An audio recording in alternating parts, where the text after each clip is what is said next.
Hello guys, இன்னைக்கு stick மான்வாவோட season 2 episode 9 தான் பார்க்க போகிறோம். ஸோ வீடியோக்குள்ளே போகிறதுக்கு முன்னாடி மறக்காமல் ஒரு லைக்கை போட்டுருங்க. அதே மாதிரி இப்போ தான் நம்ம சேனலுக்கு வரீங்களா, சப்ஸ்கிரைப் பண்ணிக்கோங்க. சரி வாங்க, நம்ம டைம் மிஸ் பண்ணாமல் எப்பிக்குள்ளே போகலாம். எப்பிக்கோட ஸ்டார்டிங்லேயே அங்கே அவங்க ரெண்டு பேரோட ஃபைட்டு தாங்க போகுது. அவங்களோட ஃபைட்டும் அங்கே பயங்கரமாக போதா. அங்கே லியோரோட அட்டாக்லேருந்து அவளுக்கு தப்பிக்கிறது ரொம்ப கஷ்டமாக இருக்குது. ஏன்னா அந்த அட்டாக்கு கண்ணா அப்படின்னா நாங்கள் வந்து அவளோட சார்மிங் ஸ்கில்ல மாட்டிக்கினாலும் அவ்வளோதான். அங்கேருந்து அவ்வளோ சீக்கிரத்தில் வெளியிலையும் வர முடியாது. அதே மாதிரி நான் எப்படியாச்சும் இந்த மேட்சை ஜெயிக்கணும். ஏன்னா பீஸ் வர ஆல்ரெடி தோத்து போயிட்டான். அங்கே திடீர்னு என்ன ஆச்சுன்னு தெரியல, ஒரு பீஸ்போக் அப்படின்னு ஒரு ஸ்கில் அவளுக்கு ஆக்டிவேட் ஆகுது. இதனால லவ் ஆல அங்கே சம வேகமாக நகர முடியுது. அதே வேகத்தோட வந்து அங்கே முதுகுலயே அடிக்கிறான். இதனால அவ எங்கேயோ போய் விழுறான். இதை பார்க்குற எல்லாருமே ரொம்ப ஆச்சரியமா வராங்க. யாருக்குமே புரியல என்ன ஸ்கில் அதுன்னு. ஆமா, என்ன ஸ்கில் அது? திடீர்னு அவ ரொம்ப ஃபாஸ்டானா. நம்ம லவ்வுக்கு எங்க தெரியல அது என்ன ஸ்கில்னு. இந்த சைடு கம்பெனி ஓனருக்கும் புரியுது. பரவாயில்லையே, ஃபைனலா ஒருத்தங்க அந்த ஸ்கில்ல ஆக்டிவேட் பண்ணிட்டாங்க.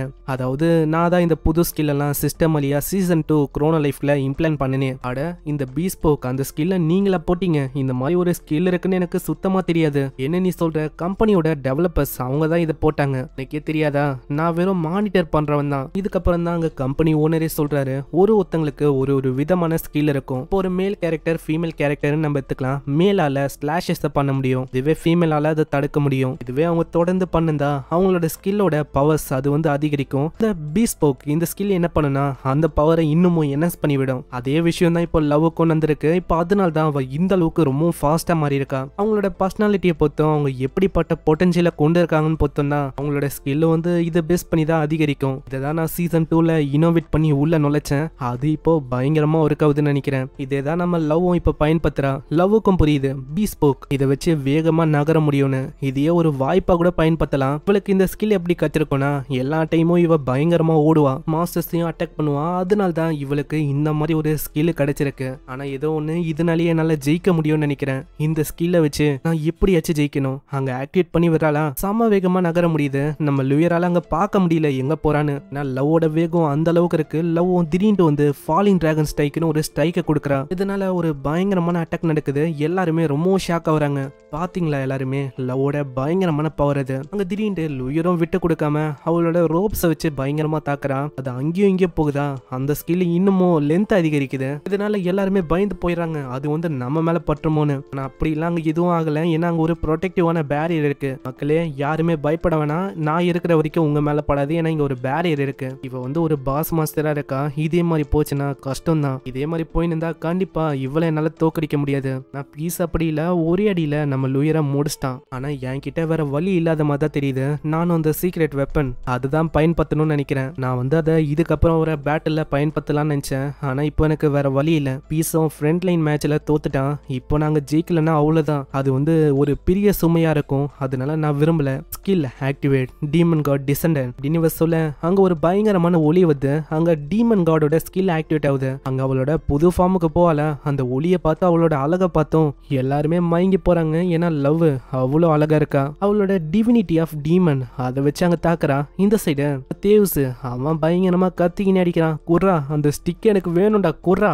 மரியாதையா எனக்கு அந்த ஓனர்ஷிப்பை டிரான்ஸ்ஃபர் பண்ணிவிடு, இல்லைன்னா அவ்வளவுதான். ஏன்னா நான் உன்னை இங்கேயே கொல்ல போறேன். கொன்னு இந்த ஸ்டிக்கை எனக்காக்க போறேன். அங்க தேவசைனா தான் முக்கிய தாக்குனாலும் கடைசியில அவனோட வெப்பன் தான் அங்க உடஞ்சு போகுது. என்னப்பா உன்கிட்ட இந்த மாதிரி வீக்கான வெப்பன் தான் இருக்கா? உன்கிட்ட ஸ்ட்ராங்கா எதுவும் இல்லையா என்ன? உனக்கு வந்து தெரியல நான் எந்த மாதிரி ரூலர்னு.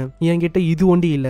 சரி நான் உனக்கு காட்டுறேன். இதை விடவும் பயங்கரமா இருந்து அங்க குட்டியோண்டு ஒரு வெப்பன் எடுக்கிறான். Hidden skill activate. இவன் சொன்ன அடுத்த செகண்டே அந்த வெப்பன் அதோட சைஸை பெருசா மாத்துது. பாத்தியா, இதுதான் ஹிடன் ஸ்கில். இதால வெப்பனை பெருசாவும் சிறுசாவும் மாத்த முடியும். இது பிளாக் ஸ்மித்தோட ஒரு ஹிடனான ஸ்கில். நீ நினைக்கிற மாதிரி இது ரொம்பவும் ஸ்ட்ராங்கு. இப்போ நீ ரொம்பவும் சந்தோஷமா இருப்பேன்னு நினைக்கிறேன். ஏன்னா இதை உன்னால உடைக்கவே முடியாது. இந்த மாதிரி ஒரு பவர்ஃபுல்லான வெப்பனை இது வரைக்கும் என்னோட வாழ்க்கையில நான் உருவாக்குனதே இல்லை. யூனிவர்ஸ்லயே ஒரு ஹார்டஸ்ட் ஸ்டீலை வச்சு நான் உருவாக்குனேன். இதுல நிறையவே டிஃப்ரெண்ட் டைப் ஆஃப் மேஜிக்கோட கோட்டிங்கும் கலந்துருக்கு. இதை உருவாக்குறதுக்கு கிட்டத்தட்ட 500 வருஷங்கள் ஆச்சு. ஆனா அதையும் நம்ம ஹீரோ ஒண்ணுமே இல்லாம ஆக்கிறான். அதுவும் பொடியா அங்க போயிட்டு இதை பாக்குற தேவசெல்லாம் ரொம்ப ஷாக் ஆகுறான். ஏன்னா 500 வருஷமா முக்கி உருவாக்குனான், அதை ஒண்ணுமே இல்லாம ஆக்கிட்டான். என்ன, இதுதான் உங்ககிட்ட இருக்கிற பெஸ்ட் பெஸ்ட் வெப்பனா. இதே மாதிரி ஒரு வெப்பன் அவன் எடுக்கிறான். ஆனா ஒரு வெப்பனும் நம்ம ஹீரோ முன்னாடி அங்க நிக்க கூட இல்ல. எல்லாமே ஒஞ்சு போயிட்டு எல்லாமே பொடி பொடியா நொறுங்குது. திடீர்னு பெரியவருக்கு என்ன ஆச்சுன்னு தெரியல, அவரு பயங்கரமா சிரிக்கிறாரு. ஏய், எனக்கு இப்பதான் புரியுது, இது வந்து உன்னோட பிளான் தானா? அதாவது நீ என்ன அட்டாக் பண்ணாம என்னோட வெப்பன்ஸ் அட்டாக் பண்ணி என்னோட ப்ரைடா இருக்கிற அந்த பிளாக் ஸ்மித் வச்சு என்னோட மனசை உடைக்கலான்னு பாக்குறியா? ஆனா அந்த மாதிரி விஷயத்துக்குலாம் நான் உடஞ்சு போக மாட்டேன். நீ தப்பு பண்ணிட்டேன்னு நினைக்கிறேன். ஏன்னா இங்க டன் கணக்குல நிறையவே நான் வச்சிருக்கேன்.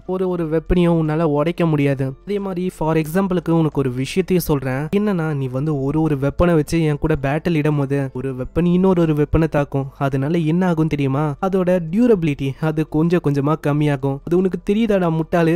நீ வந்து உன்னோட ட்ராப்ல நீயே மாட்டிக்கின. இது கூட தெரியாம இருக்க. பல்லாயிரம் வருஷமா பிளாக் ஸ்மித்தா இருக்கிறேன். அதனால எனக்கு வந்து இதெல்லாம் நல்லாவே தெரியும். அந்த வுடன் ஸ்டிக் அது ஒன்ஸ் எனக்கு வரட்டும், அதுக்கப்புறம் என்னால அதை ஃபீல் பண்ண முடியும். அதோட டியூரபிலிட்டியும் இதே மாதிரி தான் ஒஞ்சு போன இந்த வெப்பன் மாதிரி இருக்கும். பிளஸ் நான் ஒண்ணுமே இல்லாம எல்லாமே வேஸ்ட் ஆயிடும். அந்த மொமெண்ட்டுக்கு நான் ரொம்பவும் வெயிட் பண்றேன். அதுக்குள்ள யூரோஸும் வெளியில வந்து வாய வித்து, இவன் கண்டிப்பா ஒரு முட்டா பையன் நினைக்கிறேன். இது ஒரு 99 ரீஇன்ஃபோர்ஸ்மெண்ட் ஸ்டிக். இதோட ஈகோஸோட நான் இருக்கிறேன். இது கூட உனக்கு தெரியல. ஏன்னா எனக்கு இன்ஃபினிட்டான டியூரபிலிட்டி இருக்கு. சோ என்னதான் பண்ணாலும் டியூரபிலிட்டி அது கம்மியே ஆகாது. டேய் யூரஸ், இது வந்து சீக்ரெட். இது ஏன்டா வெளியில வரலன? ஏன்னா நான் ஜாலியா என்ஜாய் பண்ணிருந்தேன். அநியாயமா வந்து கெடுத்துட்டேன். இது இன்ஃபினிட் டியூரபிலிட்டியா? பரவாயில்ல, உனக்கு எவ்வளவு நேரமா கேட்காத விஷயம் இப்பதான் கேட்டிருக்கா. ஆனா யூரஸ் சொன்ன மாட்டான், இது ஒரு ஈகோ ஸ்வார்டு. இதை வச்சு நம்மளால ஒரு வெப்பனுக்கு இன்ஃபினிட் டியூரபிலிட்டியை தர முடியும். அட பாவீங்களா, இது வந்து எனக்கு தெரியாம போயிடுச்சு. நீ வந்து சொல்லு, இந்த உண்மை வந்து பொய் தானே? இல்ல, நான் ஒத்துக்க மாட்டேன். அந்த வெப்பனுக்கு எப்படி இன்ஃபினிட் டியூரபிலிட்டி இருக்கும்? ஏன்னா அது நேச்சரோட லாவியே அகேன்ஸ்டா இருக்கு. இப்பதான் நம்ம ஹீரோ இன்னொரு உண்மையை உடைக்கிறான். நம்ம ஹீரோ கிட்ட ஈகோ ஸ்வார்டா வெறுமா நம்ம யூரஸ் ஒண்டி இல்ல, இன்னமும் 2 பேர் இருக்காங்க. இவங்களும் அந்த ஈகோ ஸ்வார்ட் தான். எனக்கு வந்து சொல்லாத நீ ஒரு யூனிவர்சல் பிளாக் ஸ்மித்தா இருக்க, அப்படி இந்த ஈகோ ஸ்வார்ட பத்திலாம் உனக்கு தெரியாதுன்னு. இந்த உலகத்துல கிட்டத்தட்ட 2 வகையான பீப்புள் வந்து இருப்பாங்க. ஒருத்தன் மூளைக்காரனா இருப்பான், இன்னொருத்தன் மூளை இல்லாத தத்தியா இருப்பான். ஆனா உன்னை பார்க்கும் போதே தெரியுது உனக்கு மூளைன்னு ஒண்ணு இல்லவே இல்லைன்னு. அது இருந்தாதான் உனக்கு எல்லா விஷயமும் தெரிஞ்சிருக்குமே. நீ வந்து வாய விடாதரா. என் கிட்ட இன்னமும் நிறைய வெப்பன்ஸ் இருக்கு. என்னோட வெப்பன்ஸ் அவ்வளவு இருக்கு, உன்னால கண்டிப்பா எதையுமே உடைக்க முடியாது. வெப்பன்ஸை வச்சு அவன் பயங்கர வேகமா தாக்குறான். நான் யாருன்னு தெரியுமா? நான் தான் ruler of fire and steel. நான் முன்னாடி அந்த அளவுக்கு உனக்கு தகுதி இல்லை. ஏன்னா நான் ஒரு அசண்டன்ட் பீயிங். இந்த மாதிரி ஒரு உயர்ந்த கிரியேச்சர் கிட்ட உன்னால நிக்க முடியாது. ஐயோ பாவம், நீ வந்து தப்பா புரிஞ்சுக்கினேன்னு நினைக்கிறேன். ஏன்னா இது வரைக்கும் நான் ஃபைட் பண்ற மூட்லயே இல்ல, சும்மா போரிங்கா இருந்ததுன்னு சும்மா தட்டி விட்டு இருந்தேன். இப்போதான் நான் ஆரம்பிக்க போறேன். அங்க ஒரே ஒரு அடிதான் அடிக்கிறான். அதுக்கே நம்ம தேவ்ஸோட மூஞ்செல்லாம் அங்க பேந்து போயிடுது. என்னப்பா ரொம்ப ஆச்சரியமா இருக்கும், திடீர்னு ஒரு கதையில ட்விஸ்ட் நீ எதிர்பார்க்கறியா? ஏன்னா உனக்கு இது தேவை. ஏன்னா நீ பண்ண விஷயம் அப்படி. என்னோட இன்னோசென்டான ஸ்டார்லெட் அவளை நீ அநியாயமா இப்படி ஏமாத்திருக்க. அதுக்கு நான் உனக்கு ஒன் சைடா அடிய கொடுக்க தேவையில்லையா? சோ ரெடியாரு, நானும் உன்னை தாக்குறேன். இதுக்கப்புறம் அவங்க ஸ்ட்ரைக் வித்தவுட் கில்லிங் அதை வச்சு ஆளோட நிலைமைய ஒரு மாதிரி மோசமாக்கிறான். இந்த உலகத்துல என்னதான் போயின்னு இருக்கு? ஏன்னா இந்த மாதிரி ஒரு டேமேஜை நான் இது வரைக்கும் வாங்கினதே இல்ல. அங்க பீஸா முன்னாடி வந்து சொல்றான், என்னமா கண்ணு, அதுக்குள்ள உன்னை யாரு இப்படி சோர்ந்து போய் படுக்க சொன்னா? ஏன்னா ரியலான ஃபன்னி இன்னமும் ஆரம்பிக்கல, இப்பதான் நான் ஸ்டார்ட் பண்ண போறேன். ஸ்ட்ரைக் வித்தவுட் கில்லிங், இதுவும் என்லெஸ்ஸா. அதே மாதிரி அவன் தாக்குதல பண்றான். என்லெஸ்ஸா அவனோட மூஞ்சி உடம்பு எல்லாத்தையுமே ஒரு வழி ஆக்குறான். எல்லா இடத்துலயும் தாக்குறானா. பாவம் அவரோட பல்லலாங்க இல்லாம போயிடுது. இதே மாதிரி போச்சுன்னா எனக்கு வந்து சான்ஸே இருக்காது. இப்போ எனக்கு வேற வழி இல்ல. ஸ்டார்லெட் அந்த பொண்ணோட அந்த வெப்பனு இதோட பாசிவ் ஸ்கில்ல நான் ஆக்டிவேட் பண்ணி வேணும்னு நினைக்கிறேன். இது கேட்டோன்னே ஹீரோக்கு இன்னமும் வெறியாய்தான். ஒரே ஒரு அடி தான் கொடுக்குறான். அந்த அட்டாக் வந்து அப்படி இந்த உலகத்தையே தாண்டி போகுது. ஆக்சிடென்டலா அந்த ஓல்டு மேனை அவன் கொன்னுட்டான். ஐயோ, நான் வந்து தேவையில்லாம இவனை கொன்னுட்டனும். நான் என்னோட ஸ்ட்ரென்த்தை என்னால ஹோல்ட் பேக் பண்ண முடியல. ஸ்ட்ரைக் வித்தவுட் கில்லிங் அது எண்டிங்ல கில் பண்ணிச்சுப்பா. எனக்கு இன்னமும் நிறைய பொறுமை வேணும்னு நினைக்கிறேன். சரி, நம்ம திரும்பவும் ஃபர்ஸ்ட்ல இருந்து ஆரம்பிக்கலாம். காட் ஆஃப் கியர்ஸோட பவரை யூஸ் பண்ணா டைம் மேனிபுலேஷன். அதாங்க டைம் அவனால ரிவர்ஸ் பண்ண முடியுது. இந்த அட்டாக் நடந்திருக்கும்ல, அதுக்கு முன்னாடி அவன் போயிடறான். அதுக்கு எவ்வளவு தைரியம் இருக்கும்? என்னையே ஒரு சாண்ட் பேக் மாதிரி பயன்படுத்துறேன். நான் ஒன்னும் விட போதில்ல. அந்த ஸ்டார்லெட் அவளோட பாசிவ் ஸ்கில்ல ஆக்டிவேட் பண்ணாம போக மாட்டேன். அட, இது ஏன் நான் திரும்பவும் சொல்ற மாதிரி இருக்கு? இப்பதான் நான் சொன்னா என்ன? இது என்ன தேஜாவா? ஏய் பெரிய மனுஷா, நீ வந்து கவலைப்பட வேணாம். என்னால திரும்பவும் டைமை மாத்திக்க முடியும். நான் போன வாட்டி நான் தெரியாதனமா உன்னை கொன்னுட்டேன். ஆனா இந்த வாட்டி அப்படி இல்ல. என்னது, என்ன கொன்னுட்டியா? இந்த மாதிரி அப்படிலாம் நீ சொல்லக்கூடாது. அது வந்து எப்படி பாசிபிளா இருக்கும்? உன்னை வந்து நான் விட போது இல்ல. யாருன்னு தெரியுமா? நான் தான் தேவ்ஸ் செகண்ட் அசடன் being. Activate skill mirror of expansion. இத சொன்னோனே நம்ம ஆளு ஜெயிண்ட் மாதிரி மாறான். அங்க இத தேவ்ஸ் வந்து எதிர்பார்த்திருக்க மாட்டான். சும்மா கைய வச்சு குத்துன்னு குத்துறான் வாயில. இதனால தேவ்ஸோட முகமே புடுங்கி போகுது.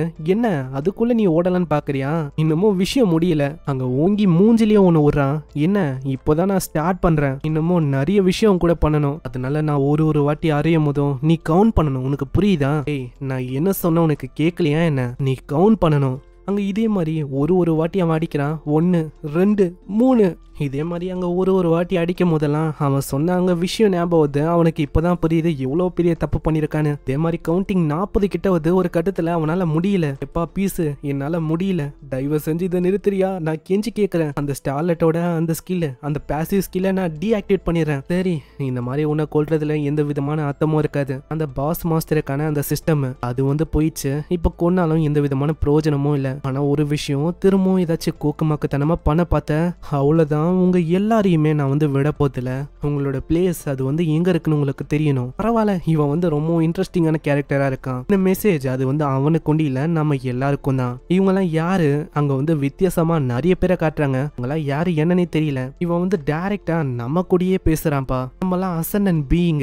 அவனுக்கு தெரியல இந்த மாதிரி நம்ம யாருன்னு. தெரிஞ்சு அவன் சும்மா சொல்ற போக்குல சொல்லியிருக்கான். அதனால நம்மளுக்கு சொன்னமா தோந்து. நான் ஏதோ ஒண்ணு அந்த பிளாக் ஸ்மித், அவனுக்கு இந்த காம்பேக்ட்ல எல்லாம் அந்த அளவுக்கு இது இல்ல. அதனால அவன் தோத்து போயிட்டான். சரி, எல்லாருமே அவனை நல்லா பாருங்க. எல்லாருக்குமே பார்த்ததுக்கு அப்புறம் உங்களோட ஒப்பீனியன் அது வந்து என்னது? எல்லாருமே என்ன யோசிக்கிறீங்க? நம்ம என்ன அவனுக்கு ஸ்டாரை கொடுக்கலாமா? இல்ல, இது வந்து ரொம்ப சீக்கிரமா நம்ம பண்ற மாதிரி ஆயிடும். இன்னமும் அவன் 2 ஸ்டெப் முன்னாடி வரணும். அதுக்கப்புறம் தான் அவனுக்கு அந்த ஸ்டார் அது வந்து கிடைக்கும். இப்போ அவன் வந்து வேறமா 9999 அந்த லெவல ஒண்டி தான் ரீச்சே பண்ணிருக்கான். இன்னமும் அசண்ட் என்ன மாறுற அந்த ட்ரையலை வந்து அவன் இன்னமும் கம்ப்ளீட் பண்ணல. ஆனா யோசிச்சு பாருங்க, இந்த மாதிரி அவன் தேவ்ஸையே பீட் பண்ணிட்டான். அப்படி இருக்கும்போது யோசிச்சு பாருங்க. ஏன்னா தேவ் சொன்ன சாதாரணமான ஆள் இல்ல. அவனே 2 ஸ்டாரோட அசண்டா இருக்கிற ஒரு பீயிங். அவன மாதிரி ஒரு ஆளையே வெறும் ஒரு குச்சி இருக்கிற ஒரு மனுஷன் அவன் இந்த அளவுக்கு அடிக்கிறான். அப்பனா பாத்துக்கோங்க. அங்க சாப்பிடுற இன்னொருத்தன சொல்றான், ஆமா நீங்க சொல்றது கரெக்ட் தான். அவனுக்குள்ள ஏதோ ஒரு ஸ்பெஷாலிட்டி என்னோட கண்ணுல தெரியுது. ஏன்னா ஸ்டாரே இல்லாம அவனால அங்க தோக்கடிக்க முடியுது. இதெல்லாம் ஒரு பல்லாயிரம் வருஷத்துக்கு முன்னாடி நடந்தது. அப்பயும் இதே மாதிரி தான் ஒரு விஷயம் ஏற்பட்டது. சரி, நீங்க சொல்றபடி பார்த்தா நம்மளோட ஒப்பீனியன் அதை வச்சுதான் நம்ம டிசைட் பண்ற மாதிரி இருக்கும். சரி, யாருக்கு மெஜாரிட்டி ஓட்டுவதோ அதுபடி நம்ம விஷயங்களை ஏத்துக்கலாம். ஏய், அது வந்து ஃபன்னா இருக்காதுப்பா. நம்ம இப்படி பண்ணலாம். நம்ம வந்து அவனை ஃபைட் பண்ண வைக்கலாம். இது நான் காம்பேக்ட் ஏஜென்ட்டா இருக்கிற தேவ்ஸ் மாதிரி ஆளுங்க கிட்ட. அப்பதான் நம்மளுக்கு தெரியும் அவனுக்கு அந்த அளவுக்கு தகுதி இருக்கான்னு. என்னப்பா இந்த மாதிரி எனக்கு டவுட்டா இருக்கு. அவனால ஈவன் ஒரு மிஞ்சம் வச்சு தாக்கு பிடிக்க முடியுமான்னு. இல்ல நீங்க வந்து அப்படி எல்லாம் சொல்லக்கூடாது. ஏன்னா அதுக்காகவே நம்ம கிட்ட பர்ஃபெக்டான கேண்டிடேட் ஒருத்தங்க இருக்காங்க. இப்பதான் ரீசெண்டா அந்த காம்படிட்டருக்கு ஒரு ஸ்டார் அசண்ட் பீயிங்கா மாறினாங்க. இப்போ இருக்கிற நியூவான அந்த ரைசிங் ஸ்டார். அட, நீ சொல்றபடி பார்த்தா அது ஆமா நீ யோசிக்கிறது கரெக்ட் தான். அவங்க தான் இதுக்கான பர்ஃபெக்டான ஆப்பனண்டா இருப்பாங்க. அந்த ஃபைட்டும் ரொம்ப இன்ட்ரெஸ்டிங்கா இருக்க போகுது. ஏன் பர்ஃபெக்டா இருக்கதா என்ன? நான் ஏதோ ஒண்ணு இந்த மாதிரி நான் ரொம்ப ஆர்வமா இருக்கேன். அந்த ஃபைட் வந்து எப்படி ஆரம்பிக்க போகுதோ அது நம்மளுக்கு யாருன்னு தெரியல. நம்மளும் அதை நெக்ஸ்ட் எபிசோட்ல பார்க்கலாம். வீடியோக்கு மறக்காம ஒரு லைக் போட்டுருங்க. ஏன்னா வீடியோ அவ்வளோக்கும் வியூஸ் வந்து போகல, உங்களுக்கே தெரியும். சரி, இன்னமும் ஒரு 30 சாப்டர் தானே, அதுக்காக தான் நான் திரும்ப ஆரம்பிச்சேன். ஸோ இதுக்கப்புறம் வர மான்வாஸுக்கு நீங்க சப்போர்ட்டை கொடுப்பீங்கன்னு நினைக்கிறேன். பார்க்குறவங்க லைக் போட்டுருங்க. அதே மாதிரி இப்போ நம்மளுக்கு தெரியல இந்த அசண்ட் பீயிங் இவங்கெல்லாம் யாருன்னு. இவங்க எல்லாருக்குமே 2 ஸ்டார் இருக்கு. அதுவும் ஒரே ஸ்டாரோட இருக்கிற அந்த பீயிங் அது வந்து யாரு? நம்ம ஹீரோ எதுக்கு இங்க ஃபைட் பண்ணணும் அதெல்லாம் நம்மளுக்கு தெரியல. நம்ம லவ்வோட ஃபைட்டும் அங்க எப்படி போயின்னு இருக்கு அதுவும் தெரியல. பார்க்கலாம் என்ன ஆகுதுன்னு. இதையே ஒரு 2-3 சாப்டருக்கு இழுத்து வச்சிருவாங்கன்னு நினைக்கிறேன். சரி, நான் உங்களை நெக்ஸ்ட் எபிசோட்ல சந்திக்கிறேன். தேங்க்யூ ஃபார் வாட்சிங். சாயனரா.